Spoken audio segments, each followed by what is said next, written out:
Merci beaucoup, mon cher ami Sébastien. Je pense même rebondir sur les dernières paroles que venait de tenir mon frère aîné, et qui, s'adressant, parlant à la grande sœur ou petite sœur, je ne sais pas, au pays, et qui a dit quelque chose qui m'a beaucoup réjoui. Quand elle vous dit quelle fête, de quelle fête? La fête pour la Sainte Vierge Marie, oui, mais la fête pour le Congo, elle a dit non. Voilà. Et c'est tout compte fait l'objet de mon intervention. Mon intervention vient tout simplement étayer les propos que l'une de nos sœurs a tenu à adresser à l'un de nos frères qui est ici présent. Oui, le Congo n'est pas indépendant. Elle a eu raison de le dire. Le Congo n'est pas indépendant, pourquoi? Pour une raison toute simple. C'est vraiment dur à dire. Même moi, ça a été très dur de l'affirmer. Mais bref, je me suis retrouvé devant les textes. Ce sont les textes qui m'ont permis aujourd'hui de dire et de comprendre finalement que le Congo n'est pas indépendant. Je vais être assez bref à ce sujet. C'est un sujet qui est long, mais je vais essayer d'être bref. Nous avons tous en mémoire, nous n'étions peut-être pas là, ou ceux qui étaient là peut-être en 1958, le général de Gaulle avait sollicité l'adhésion à la République et à la communauté de tous les États ex-colonies françaises. Il y en avait 15. Sur les 15 États, il y a eu un État, donc la Guinée-Conakry, qui le 28 septembre avait refusé l'adhésion à la communauté. Le 28 septembre 1958. Sur les 15, donc, il y a 14 États qui vont adhérer. Et parmi les 14, il y a le Congo, il y a l'Algérie. Je vais m'appesantir sur les deux cas. Et donc, la Guinée, elle est indépendante depuis le 2 octobre 1958. Il va y avoir donc, parmi les 14 États, un État, qui est donc l'Algérie, qui n'était pas un État. Mais quand ils sortent du territoire, plutôt de la Constitution de 1946, donc la 4e République, l'Algérie devient un département de la France, comme le 92, le 93, le 75 et autres. Mais il était prévu dans la Constitution, qui est là, j'ai tous les textes, j'ai la Constitution de 1958, dans cette Constitution, il était dit que une fois adhéré à la communauté, quel que soit le statut qu'avait le territoire d'outre-mer à cette époque-là, à tout moment, chaque État pouvait demander de sortir de la communauté, donc d'être indépendant. Et c'est ce que certainement nombreux des États qui avaient adhéré avaient programmé. Mais c'est l'Algérie qui l'a manifesté, qui a manifesté cette volonté de devenir, non seulement donc de sortir du cadre de département et de devenir État indépendant. C'est ce qui va conduire à la guerre d'Algérie. La guerre d'Algérie, ça causait des dégâts de part et d'autre, et ça les a emmenés aux accords d'Évian. Aux accords d'Évian, il va donc être retenu l'organisation d'un référendum en Algérie dans les 4-6 mois qui suivaient.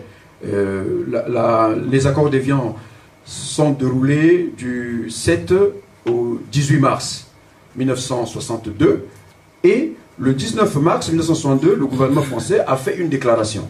Donc de cette déclaration découlera la question qui va être posée aux Algériens dans les 3 mois, 4 mois et les 6 mois qui suivaient, lors du référendum qui finalement va avoir lieu le 1er juillet 1962.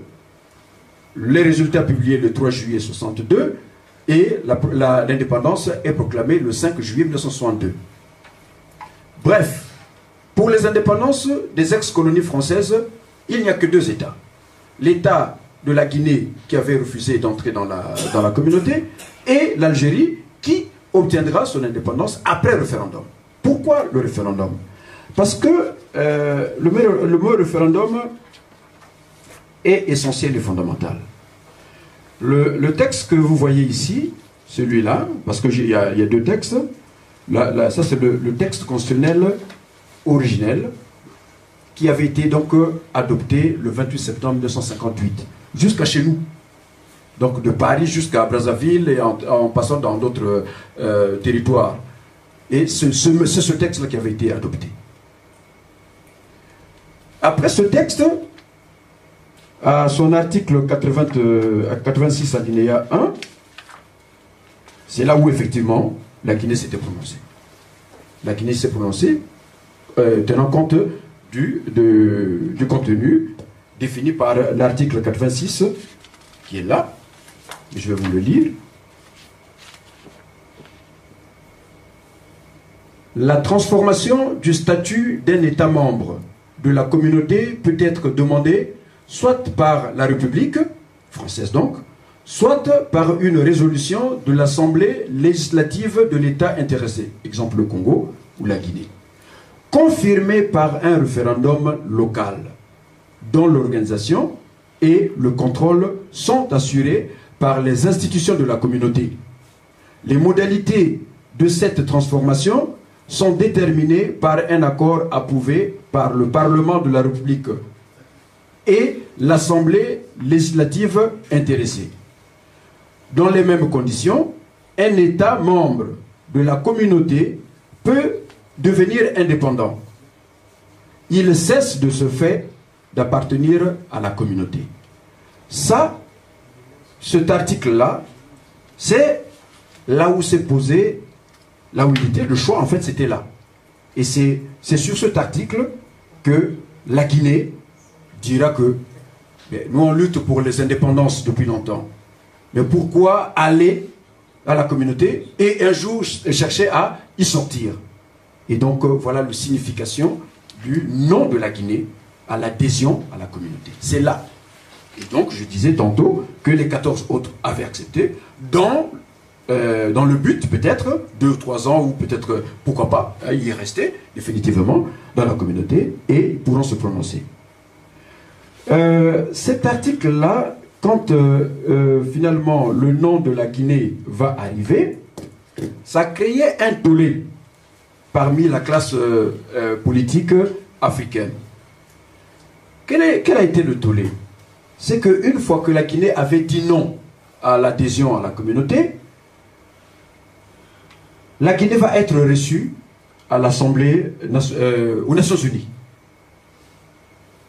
Au même titre que finalement De Gaulle. Et donc, les autres chefs de gouvernement de l'époque en Afrique, quand ils ont vu ça, donc ils se sont dit, De Gaulle nous a trompés. Et c'était donc grave. Je vous fais grâce de tout ce qui s'est passé à cette époque. Et donc, qu'est-ce qui va se passer? La France va donc craindre la sortie de la communauté de certains États qui avaient dit oui. Et donc, il y a une loi constitutionnelle qui va être prise, c'est le premier amendement de la Constitution de la Ve République. Ce texte-là, c'est le premier amendement. Vous le verrez là. Excusez-moi. Ça, c'est la Constitution française en vigueur aujourd'hui. Il y a un amendement, il y a 24 amendements. Il y a un amendement qui date le dernier amendement, il date de 2008. Hein. Voilà, j'ai son intitulé.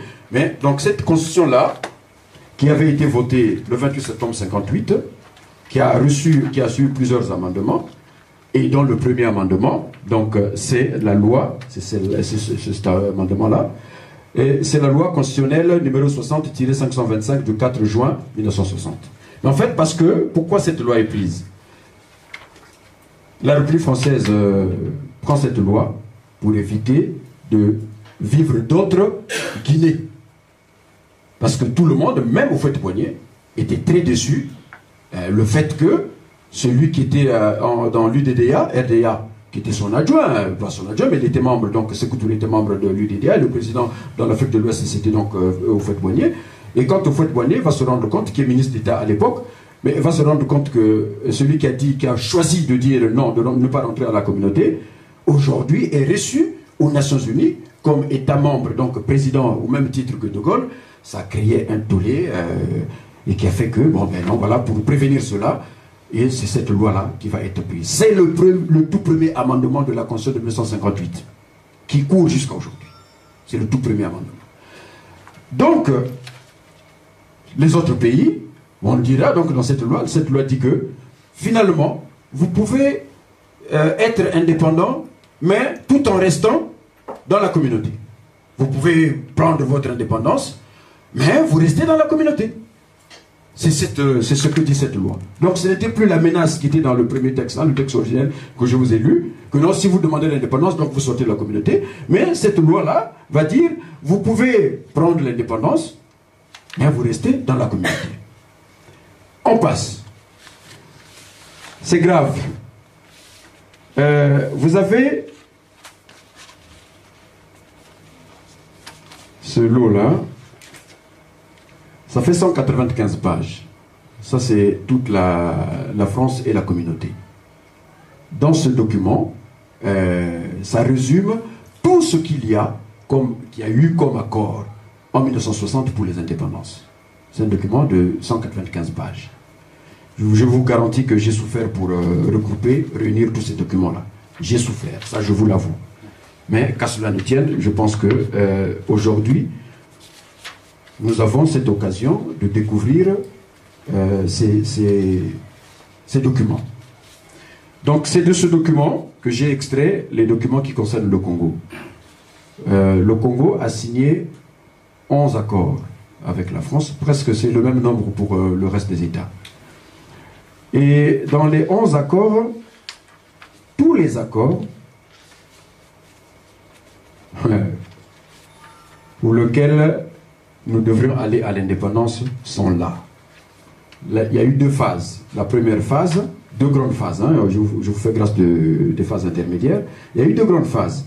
La première phase, c'est que c'est le 12 juillet, c'était une délégation, ils étaient 5, Youlou, Massamba Deba, Tchétchélé, Opango et Mambeke Boucher.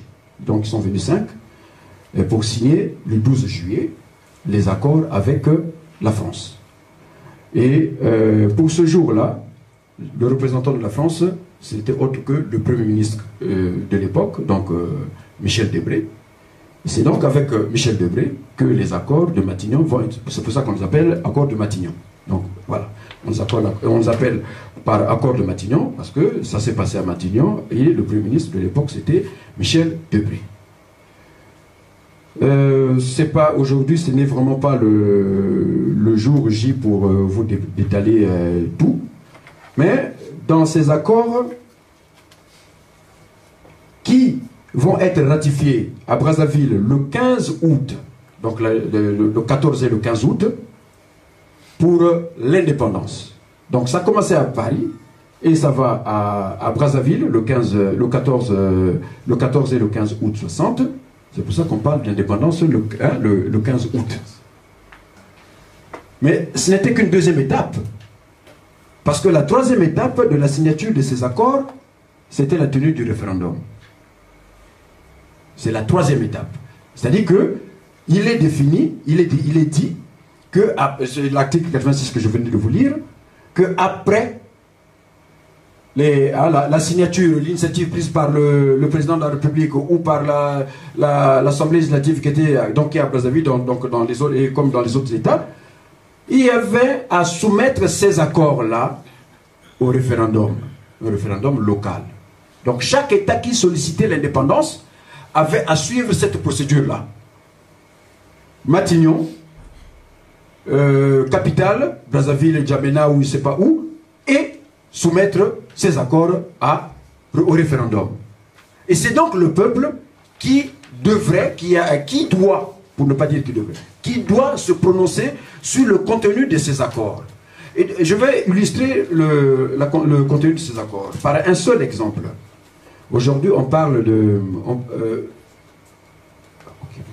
Aujourd'hui, on parle du franc CFA, de la monnaie. Ce problème de monnaie, où certains disent qu'il y a un problème de convertibilité, c'était pour la convertibilité qu'on a signé ces accords. Non, ce n'est pas pour la convertibilité. C'est que dans ces accords, il y a un élément clé. Le Congo, le Tchad, la Centrafrique, le Gabon, il y a sept matières premières stratégiques qui sont consignées dans ce document. Et ces 7 matières premières stratégiques ne peuvent être, donc l'exploration d'abord, hein, l'exploration sur votre territoire ne peut être engagée qu'après avis de Paris. Après exploration, on découvre ce qu'on peut trouver dans le sol. Après exploration, l'exploitation ne peut se faire qu'après avis de Paris. Donc Paris doit être associé à toutes les étapes, jusqu'à la vente. Et une fois, au sujet des 7 matières stratégiques consignées, les recettes générées par la vente de ces 7 matières premières, ou l'une ou l'autre, ou toutes les matières premières, les recettes passent par le Trésor de Paris. Toutes les recettes passent par le Trésor de Paris. On nous a certainement fait croire que c'était par rapport à la convertibilité. Non, il ne s'agit pas de la convertibilité, mais il s'agit des accords. Il s'agit des accords qui lient la République, l'État du Congo à la République française et les autres États. Ces accords-là sont clairs et il y a les accords de défense. C'est-à-dire que ces matières premières ne servent pas que pour le Congo, pour le cas du Congo. Ces matières premières servent à la défense et à la protection des 14 États plus la République française. Donc ce n'est pas les matières premières qu'on retrouve dans les 14 pays, à 14 États de l'Afrique, des ex-colonies françaises, n'appartiennent pas qu'à ces pays-là, mais appartiennent à la République française et la communauté. D'où le contrôle, d'où la maîtrise de leur utilisation. Et voilà. Et c'est l'objet de ces accords-là. Ces accords, c'est des accords clés. Que ce soit en matière ou en monnaie, tout est dedans. Tout est dedans. Et donc même l'indépendance, quand on dit l'indépendance, c'était sur la base de ces accords-là. Quand vous décidez de dire que non, bon, nous ne voulons plus de ces accords, ou nous voulons de ces accords, il faut le faire ratifier par un référendum. Aujourd'hui, à Brazzaville, moi-même, je suis comme vous au départ, avant que certainement je ne prenne connaissance de ce monument, de ce monstre, c'est un monstre, pour ne pas dire monument, de ce monstre. Et nous pensions que nous étions indépendants. Mais au fond, nous ne le sommes pas. Peut-être, on va dire que non, oui, mais oui, on a l'autonomie. C'est les accords nous donnaient l'autonomie. On peut faire ce qu'on veut, comme le 33, donc le département 33 où j'ai vécu, il a un budget qui est autonome, ou la région Aquitaine, Poitou-Charentes aujourd'hui, ils ont donc ils ont ce pouvoir de gérer leur région ou leur département comme ils veulent et quand ils veulent. Mais tout en sachant qu'ils dépendent, pour les départements, ils dépendent de Paris. Et donc les États, les 14 États, non pas les 14 États, les 13 États qui sont restés parce que l'Algérie également a eu son indépendance par voie référendaire, et bien donc les 13 États, aujourd'hui, il n'y a que les 2 États qui ont leur monnaie. Il n'y a que les 2 États qui ont leur monnaie. La Guinée, oui. Dites-moi. Parce qu'on a un problème de temps, 15 minutes, par contre je vous donne la parole. C'est-à-dire que dans cette problématique-là, de la fausseté de la question de l'indépendance, ou en tout cas notre réception de cette question qui est faussée, vous venez de montrer la dimension des accords, qui est une dimension secrète, cachée, et qui n'est pas discutée. Quelle est l'articulation par rapport à ça et cette idée majeure qui consiste à dire, dans une nation, on peut avoir deux États? Est-ce qu'il y a une articulation? Voilà. Merci beaucoup. Oui, parce que là, tu me fais sauter à... Parce que le temps passe. Voilà, ok. Bon, mais pour parler de ça, c'est ça, effectivement, comprenez-moi, de grâce, c'est ça qui m'a permis de fouiller. C'est ça qui m'a permis de fouiller. C'est finalement ce projet que nous avons mis sur la table et qui, c'est quand je reviens de Brazzaville que il se passe à Brazzaville le 4, dès le 4, à Brazzaville Sud, dès le 4 avril, ce qui se passait, ce que nous avons tous déploré, ces bombardements, ces attaques qui sont poursuivis jusque dans le pool, et que quelque part, je vais constater que le président François Hollande ne dit mot. Alors que, quelques mois auparavant, le président François Hollande, c'est lui qui a autorisé M. Denis Sassou Nguesso. Il est venu le voir, il était venu le voir expressément en juillet 2015 pour lui demander effectivement s'il pouvait organiser un référendum pour changer la Constitution, pour modifier la Constitution. Et vous vous souvenez qu'il y a eu un article publié dans le journal Jeune Afrique. François Soudan avait publié un article dans lequel il parlait du retour de Denis Sassou Nguesso qui ramenait le sésame, voilà. Et c'est là, c'est ce moment-là, ce jour-là, c'est lors de cette visite, que effectivement Denis Sassou Nguesso, quand il repart à Brazzaville, il repart avec le sésame.